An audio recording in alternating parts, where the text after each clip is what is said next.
Today we have Miss Juanita Corry Jackson with us. How are you doing? Oh, I am doing wonderful. Thanks for having me. I appreciate it so much. I'm thrilled for you to be here, and we're going to dive in because I want to know, what does confidence mean to you? Wow. So, confidence to me is a trust, it's a feeling, it's an assurance of what something I can believe in and stand on. And so when you think about that, how has that definition maybe evolved for you over the years? Yeah, there were definitely times I didn't believe in myself for sure. And it has evolved as my faith in God has evolved. So Mm. as I learn more about Him and as I learn more about His desire for me, then my confidence, even in myself, becomes a lot stronger, having known that. Okay. And so we're going to dive in a lot about into your faith and the link to confidence, but I want to understand really where you found that root and that linkage, because I know it means something to me, but I really want to understand how anchoring your faith ultimately led into trust in yourself and your abilities. Yeah, so there were times I remember growing up that I didn't feel good about myself. You can't tell it now, but I was very skinny growing up and would get all of this bullying then. We didn't know to call it bullying back then. Uh, of my appearance, of what I looked like growing up as a PK's kid. There were all kind of negativity that came to me, and I had to weed my way through that to really shut out all of the noise and really just find a moment to get still and understand who I am and what I was designed, called to do, and really become comfortable in that skin of learning that skill set. One of the things that I think I'm called to do is a teacher, and learning that skill set and becoming confident in that person, enable me to show up in the world as my true authentic self, and not to try to be anybody else, not to try to look like anybody else, but to really find confidence in that. I think we struggle with that, whether we're smaller, larger, what have you, when we're younger.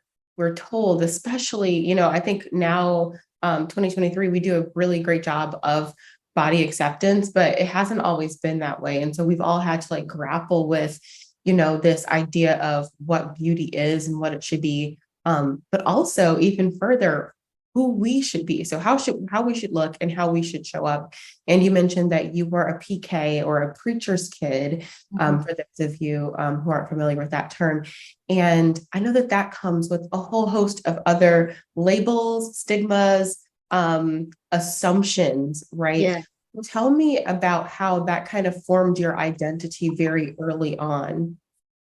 Yeah, sometimes people think because you're a preacher's kid or a preacher's spouse or whomever, that they think that somehow you're supposed to live above everybody else. Mhm. And first and foremost, I believe God has a call on all of our lives, but specifically to stick into the question of, my parents were pastors at that time. I was not.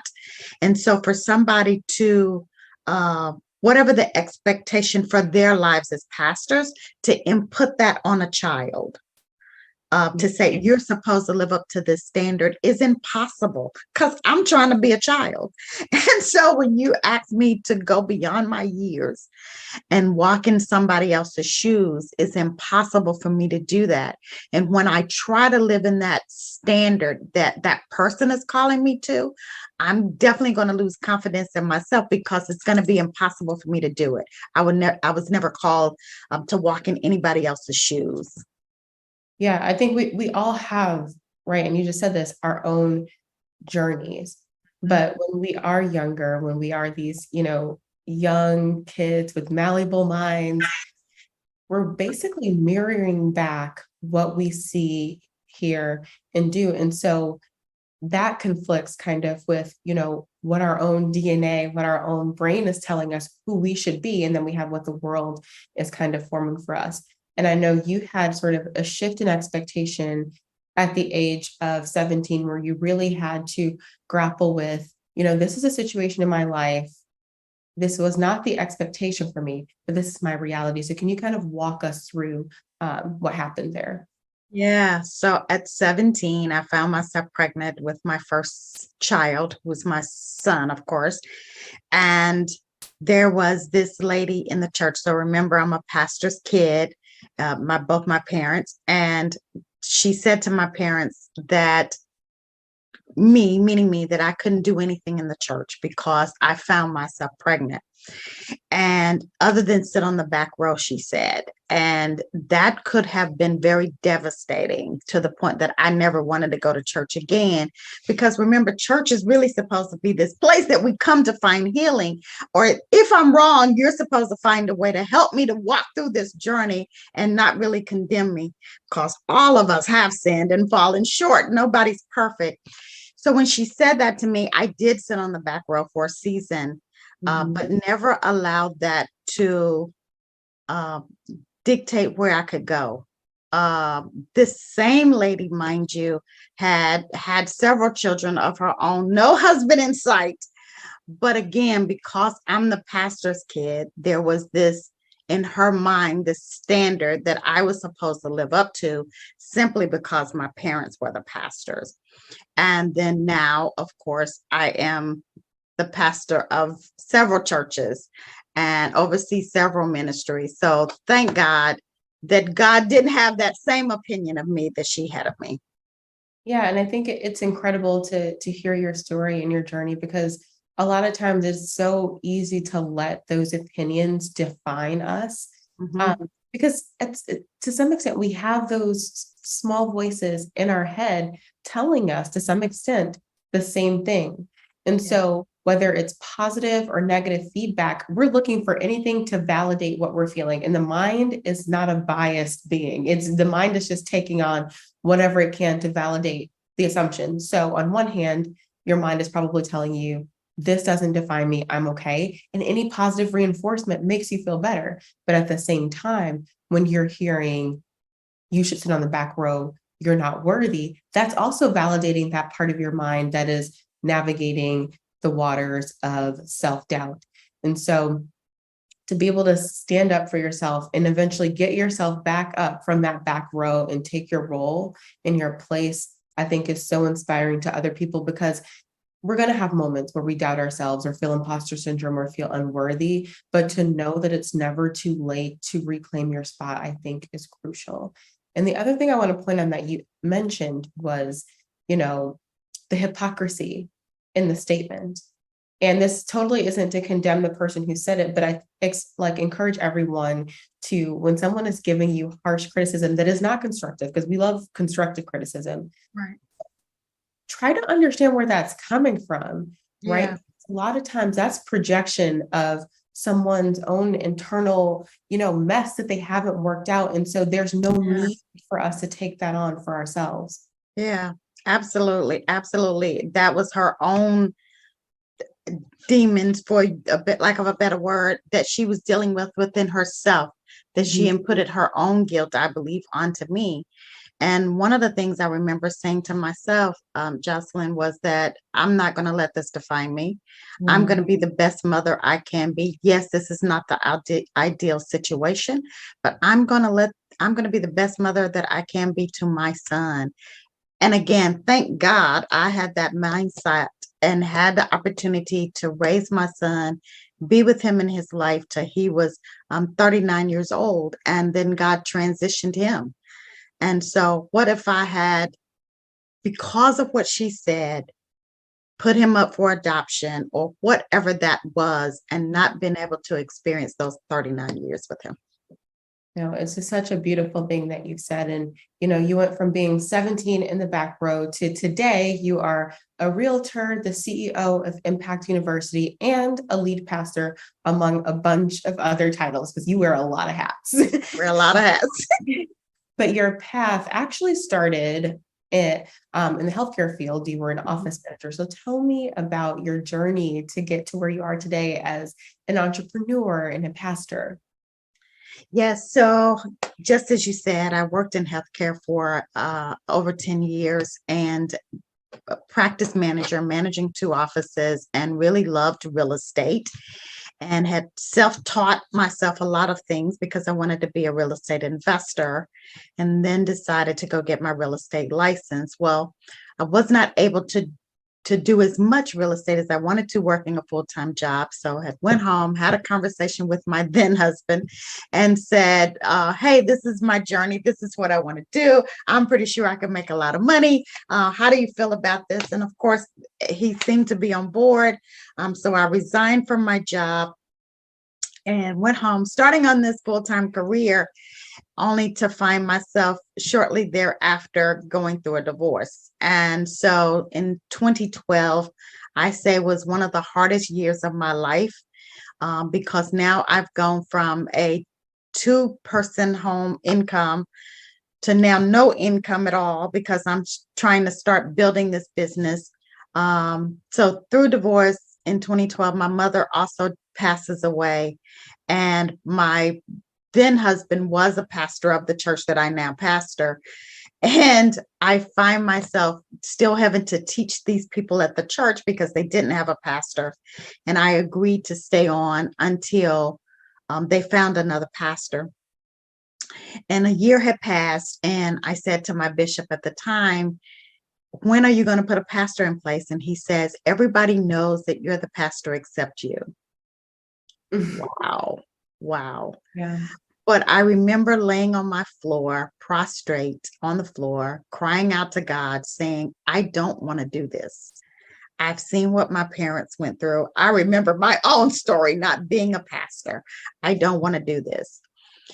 But it wasn't until I had to come to that place of surrender to realize that God had already decided the plans for my life, even before I was born, that I agreed to take on this pastor role. In 2016, I had this conversation with my then bishop, who says to me, because I served him as administrator for our international ministry as well. And he says to me on a Sunday night, if anything happens to me, you're supposed to take over the entire ministry. Nothing's going to happen to you. You're going to be fine. Nothing's happening. He said, no, I didn't say it was going to happen. I said, if something happens to me, you're supposed to take on this ministry. 4 days later, he was gone. And so I then had to go back to God again with this surrender, like, oh my God, like you're playing, like this is a joke, Yeah, right? right. And so it really, though, wasn't until 2016 that I had to go through this whole surrender process again. Because even though I surrendered in 2012, that I agreed to be the pastor for a short term that ended up long term, is that I did it out of obligation rather than this is what I want to do. Now, I always wanted to be a teacher. I just didn't know that my teaching was going to lead me to the church. So 2016, I really like, okay, I'm done fighting. This is my journey. And now I oversee our entire international ministry. That is incredible. And there's so much to unpack there. But I want to start at the beginning, Okay. because when you left your job, you had this vision for how things were going to work. And, I've been through a similar situation, not a divorce, but we have this, plan in our heads, and this is the way it's going to go. And it'll be a little rocky, but it'll be okay. And sometimes I think that God allows us to have, our little plans or whatever, and have, a peek into what could be, in order that we may take the leap. Yeah. And then you took the leap, and it seemed for a while that you were free falling. Yes. Yes. Like, this is not, I was supposed to land. So how did you navigate that? Because divorce is no joke. No. On top of that, you lost your mother. Yeah. That you made the decision, but to step away from a job that you knew and were successful in is a loss, in some sense, of an identity. So you're going through all of these very pivotal life changes at one time. How did you get through it? Yeah, I left a very good paying job and did not realize, even though at the time that my husband said yes, did not realize that the money was a big part of that for him. Right. And so our whole relationship changed. Now, in all honesty, the relationship wasn't perfect to start with, right? There have been affairs and all kinds of things that I had weathered through those storms. And we get to this point thinking, okay, we can make a go of this, and this is going to really change our lives. And I remember leaving several times. I wanted to go back to corporate America, but felt like, oh my God, that would be a failure. Like I've left this and trying to build this business. So once he walked out the door, and there was no income, I only had one of two choices. Either I have to go back to work, or I have to make this, I have to make this career work. And so one of my mentors, Mr. Les Brown, always says, you got to be hungry. And so I became hungry. Now, all my kids are grown. I'm the only person in this house, and I've got to figure out a way to take care of me. And I connected myself with some pretty well-to-do investors, and they kind of took me under their wing and showed me some things. And I was able to work for an investor part-time while I'm still building my real estate business. So that's what really helped me to sustain myself. But don't get me wrong, there were plenty of days like I don't know where the next meal is going to come from. And I even go through foreclosure and have to live with my daughter, my youngest child, for a period of time. So that already could take your self-worth down, because now I'm living with the child. She's an adult, but still no parent really wants to see themselves, especially when you're still in good health, in your right mind, having to live with your child. And I had to do that for a period of time. So I don't know if that answers your question, but it was through those struggles. And I believe that every struggle that God allows is also a teaching moment. Mhm. Like that struggle was teaching me really how to even be a pastor, how to Mhm. really help those first time home buyers. So everything that I do, every part of my storm now is a part of my teaching principle that I get to give back. Yeah. And I think it's incredible, your transparency and honesty. And I know, like, when we're in those tough situations, it doesn't feel like a lesson. It feels horrible. And it's like, It's why horrible at have the you time. forsaken me? Like, what is going on? I've been Yes. faithful. But you're right. It is an opportunity to learn, and it's really building you up for your ultimate purpose. There are people that you wouldn't be able to serve or connect with if you hadn't been through those things. And there's so much that we learn about ourselves and unlearn about our pasts when we go through hard times, because moments like that shake you to your core. Mhm. Everything that you thought that was and would be is, no more. It is no more. And you're left with, who am I in this moment? How did I get here? And how do I reconcile that with what my vision was so that I can move forward? And, those are times that make or break people. And so I think there's something to be said about sitting in the power of the present moment and understanding and having faith in the fact that it's all a part of the process. Life is a series of peaks and valleys, highs and lows. And I love this quote that I read. It's like, if there weren't the peaks and the valleys, right, we would be flatlining, like there would be no life there. And so we have to go through those up and down periods. But your story truly is one of surrender.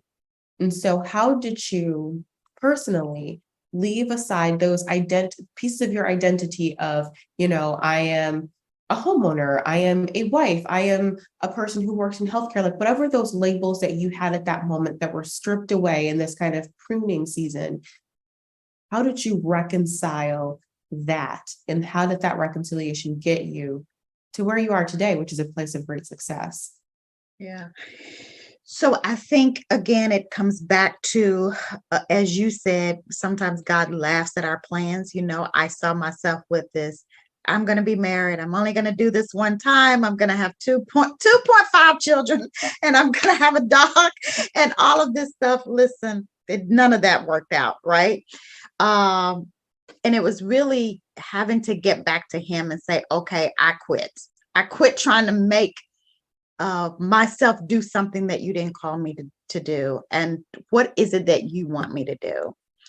And it was in that surrender that I came to reconcile that none of those things defined me, the person, right?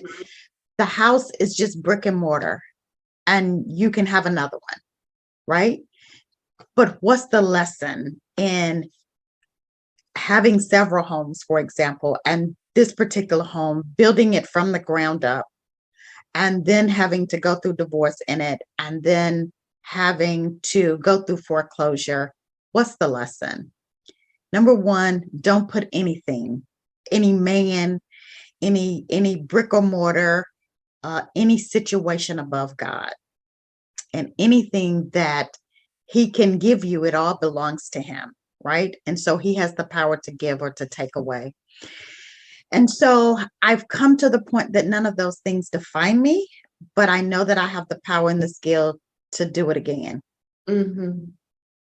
I think that's a really awesome place to be in, because I feel like so in the beginning of our careers, we blindly build and we're moving up the ladder. We're like getting the title changes, maybe making a few job hops. And a lot of us, or let me speak for myself, I was feeling myself like, yes, I'm that, 25, making like six figures, like director title, all of this stuff. And I had to take a look at my life and say, I'm doing all of that, have outward success, and like everything looks great, but I am miserable. Like I cannot stand my life. Like from the outside looking in, I had like a decent looking partner. I had, like all of the things that people look at. Yeah. And I could not live with myself. The day to day was so miserable. And so one of the hardest things was to reconcile that in order to get back to myself and to realign, I was going to have to let some things go. And those things were so tied up into my identity. And when I say identity here, I just mean my ego. That it was hard, because at that point I was living from a space of ego. What did people think of me? What was my outward projection? That was what was important, because I'd learned from a child that, you're the A student, you do this, you get good grades, you go through all the steps. And that's who I was. I did all of the right things, so to speak. But what happens when you have to be? And so I remember having a come to Jesus moment where I literally, had finally gotten out of the relationship I was in, which was the worst situation I could have been in at that time. And had this moment where I literally was like, help me, God, just help me. I don't know what to do. I had just recently quit my corporate job to go and consult full time under Fireside Insights. And I was like, I don't even know what to do. I have a great plan for this business, but I am so sad right now and depressed that I can't even like get up and function and do the things that I have on my to-do list. Help me. And in saying that, I was so afraid, because when you ask the God for help and just say, help me, he's going to send some things that you don't want.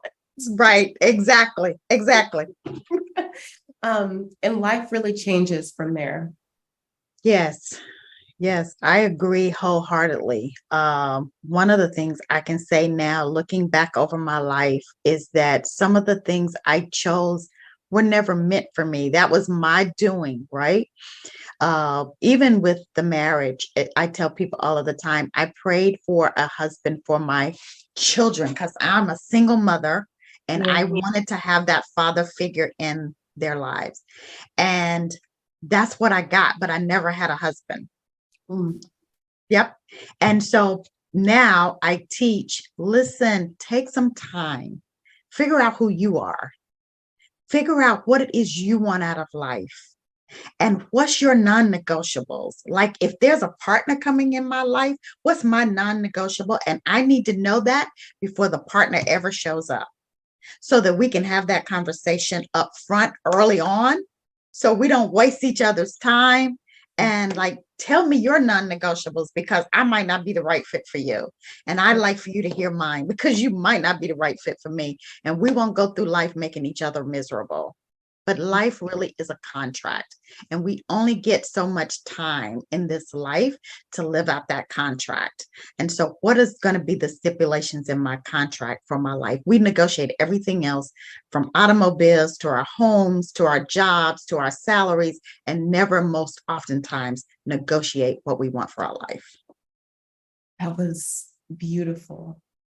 And I like that you touched on this concept of time and negotiate. Like when we negotiate what we want for our lives, we're really making a negotiation of how we're spending that time, because that is the one single finite resource on this earth. You've seen that you can have a home, lose a home, and have multiple homes.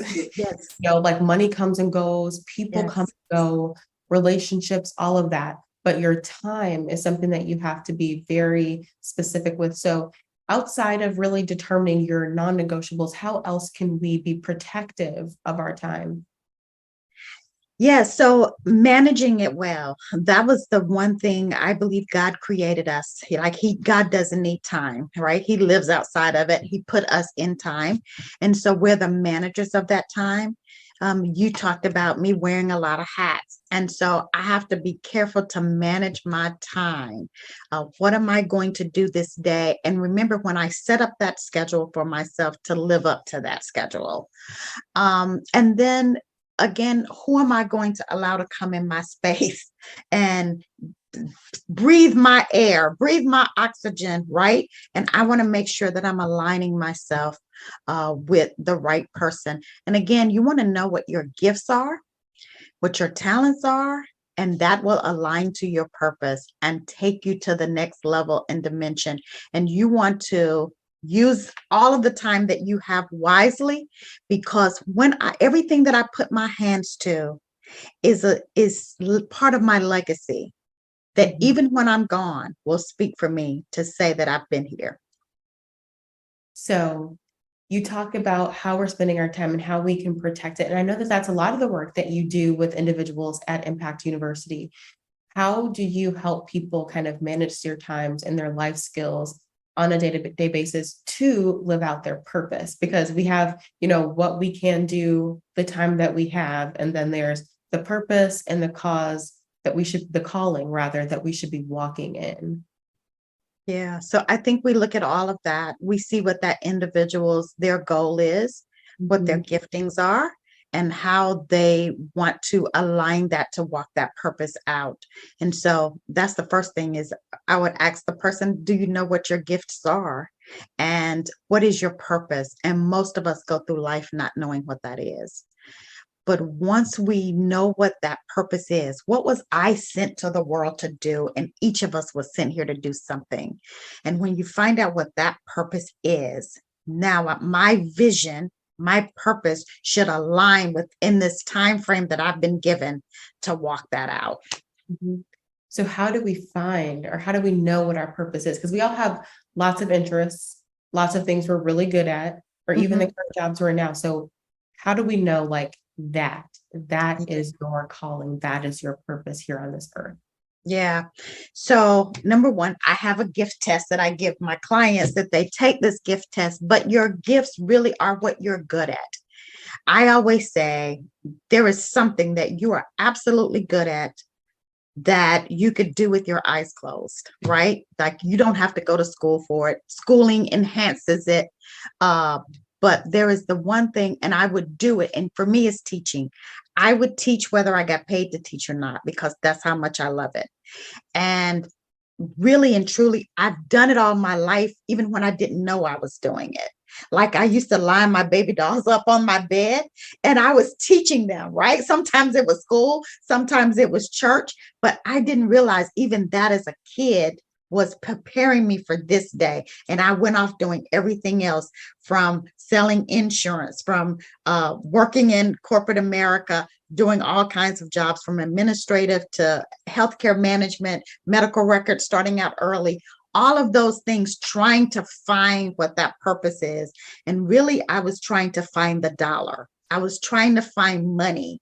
Mhm. And I say all the time, if you find your purpose, then money will find you. But as long as I'm looking for the money, I'm going to most likely miss the purpose. Yeah. And money will become my master because I'm always chasing it. I couldn't agree more. And I think it's so easy to do that. We live in hustle culture. Everyone's like flaunting on Instagram and like stunting on their neighbors or whatever it is. Yes. And so it's so easy to look around and say, well, I don't have this or that. Maybe I need to go pursue X, Y, or Z. But sitting from where you were years ago in that healthcare role, how did you actually take the leap? Because I know that you thought you would have certain support systems or what have you, but even to do that, Mm-hmm. it takes a leap. So how Yeah. do you go from, I know that I have this purpose, this calling that is on my life, to I'm going to actually pursue that? What kind of mental changes needed to happen there?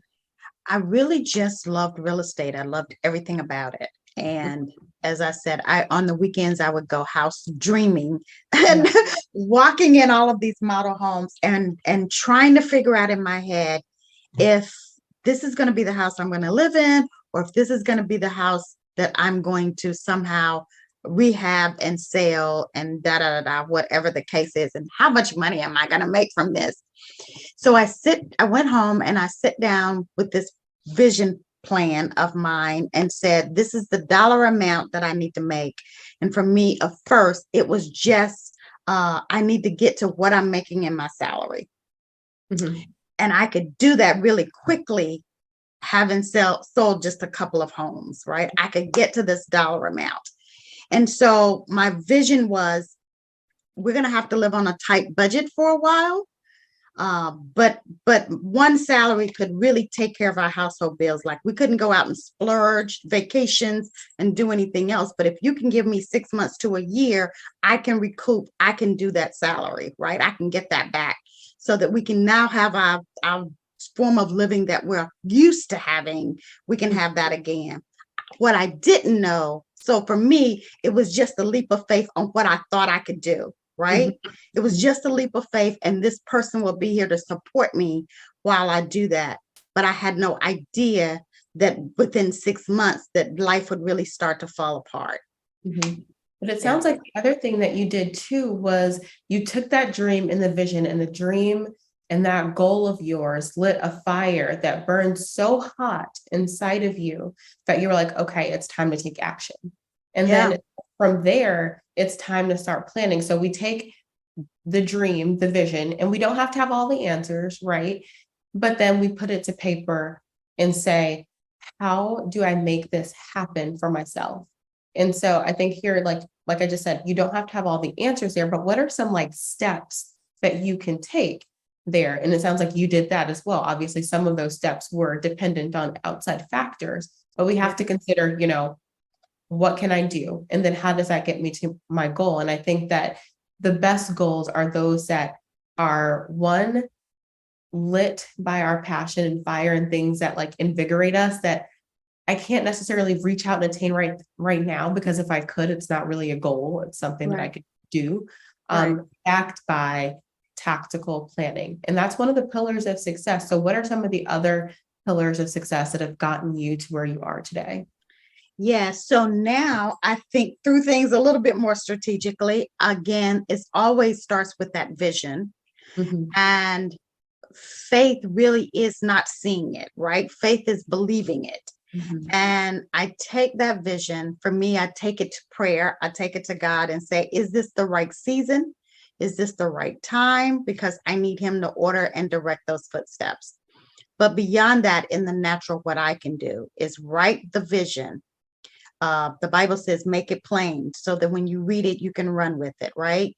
So I write it down as plain as possible. Here's the vision, but the vision is in the future. It's not where I've arrived to yet.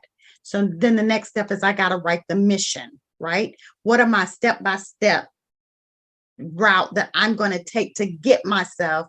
That's my navigation system. What's going to take me those turn by turn steps to get to this the vision that's yet for an appointed time. Mhm. Then what's the resources? How am I going to get those resources in place to cover the expenses that's going to now help me to get the gas to take these turn by turn steps? So all of that is planning, right? And you do have to have this burning, this desire. One of the things I just want to go back really quickly is that I think then, I didn't know it then, but I never was a good employee. Like, I was supposed to be an entrepreneur. Like, I was always telling my senior managers, like, that's not going to work. This is what you need to do. This is the vision. So I've always been a visionary. I didn't know to call it that then. So I love the space that I'm in now. I get to be creative. I get to write the vision.